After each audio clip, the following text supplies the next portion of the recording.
You've heard the stories, you've seen the movies, the legendary warriors of medieval Japan, the samurai. But who were they really? They were so much more than just soldiers. They were a force that literally shaped a nation for hundreds of years. So today, we're diving into the way of the samurai. And you gotta start with the sword, right? The katana. Forged with a level of skill that's just mind-blowing, this wasn't just a weapon to them. No way.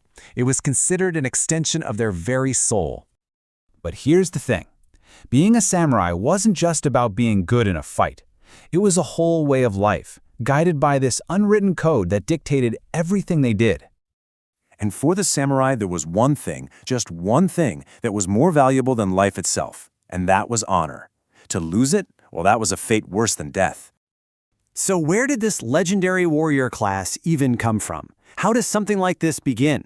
Well, for that, we have to go back more than 1,000 years, to medieval Japan.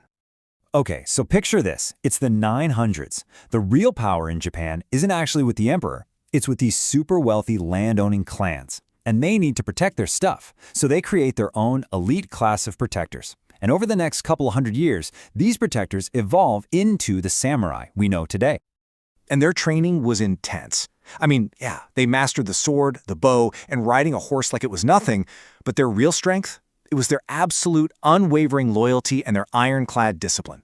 These weren't just mercenaries, they were sworn guardians. Now, that incredible sense of duty and discipline, it didn't just appear out of thin air. It was all governed by this powerful, ethical, and spiritual code that every single samurai lived and died by. And that code has a name you've probably heard, Bushido. It literally means the way of the warrior. And it wasn't some law written down in a book. It was a philosophy, a way of being that was drilled into them from the time they were children. So what was this code all about? Well, it breaks down into a few key ideas. Honor was everything, the absolute core.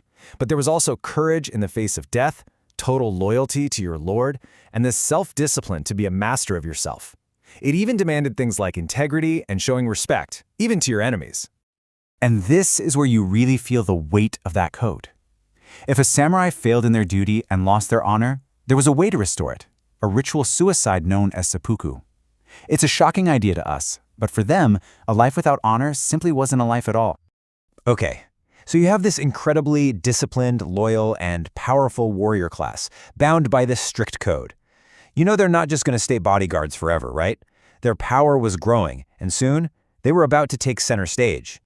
And sure enough, in the 1100s, it all came to a head. You had Japan's two most powerful samurai clans, the Taira and the Minamoto, go head-to-head in a brutal civil war to decide who would rule the country. And after years of bloody fighting, the Minamoto clan came out on top.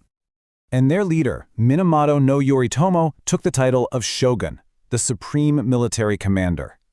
This moment was a total game changer.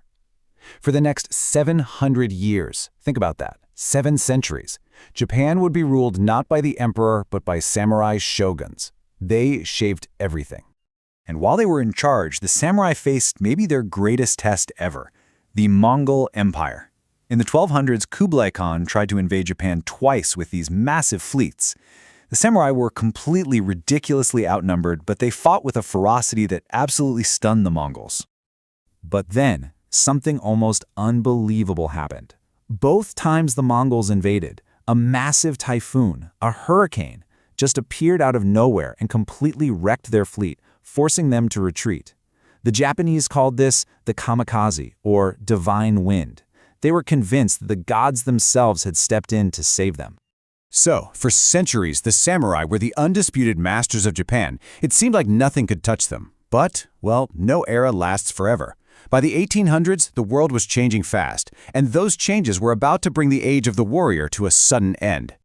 And you can really boil down this whole shift to one simple comparison. On one side, you have the katana, the soul of the samurai, a symbol of centuries of tradition and personal skill. And on the other, the rifle, the weapon of a new, industrialized world that was changing warfare forever. And when the end came, it came incredibly fast. In the 1850s, American warships forced Japan to open up to the world and modernize. To do that, the government officially got rid of the samurai class in 1876. There was one last desperate rebellion led by a man named Saigo Takamori, often called the last true samurai, but it was crushed. And just like that, the age of the warrior was over. So the samurai, as a social class, as warriors, they disappeared.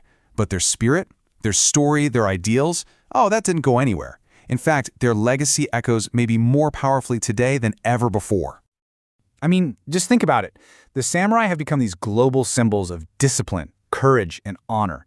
Their ideas pop up everywhere, from modern martial arts to corporate business ethics, not to mention all the movies and books they've inspired.